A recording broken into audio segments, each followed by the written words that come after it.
ఇప్పుడు చెప్పు. ఇడ్లీ వచ్చి దోశ కూడా వచ్చు కదా నీకు.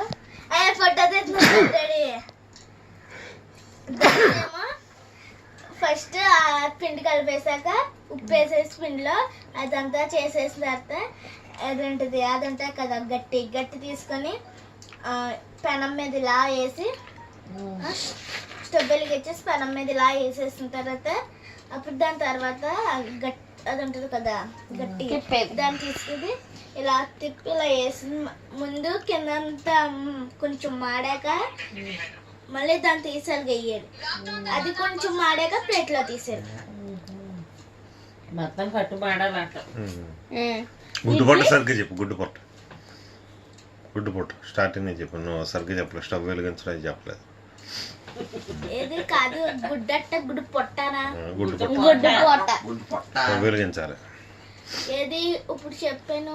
గుడ్డట్ట టమాటా వేసా. టమాటా వేసి ఫస్ట్ టమాటా పచ్చిమిరపకాయలు వేసి ముందే కట్ చేసి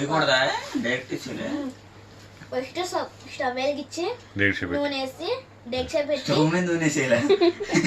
ఫస్ట్ స్టవ్ వెలిగించి అదే డేక్ష పెట్టుకొని నూనె వేసిన తర్వాత టమాటాలో ఏంటిది పచ్చిమిరపకాయలు కట్ చేసేసి దాంట్లో వేసేసి కొంచెం వేడెక్కిన తర్వాత గుడ్డ పగలు కొట్టేసి దాంట్లో వేసేసి కొద్దిసేపు ఇలా తిప్పి మళ్ళీ మనం కొద్దిసేపు రెస్ట్ తీసుకున్న తర్వాత మళ్ళీ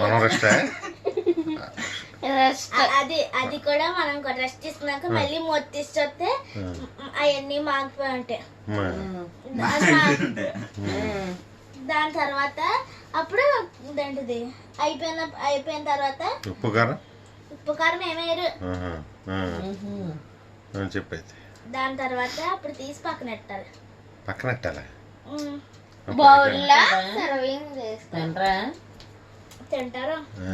ఇప్పుడు గుడ్డట్టు చెప్పు.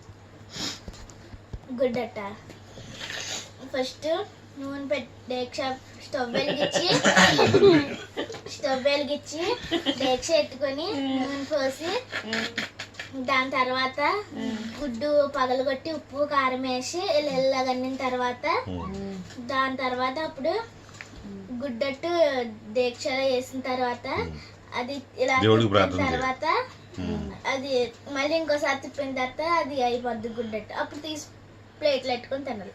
ప్లేట్లోనే పెట్టాలా? బాగా చెప్పింది అన్ని బాగా.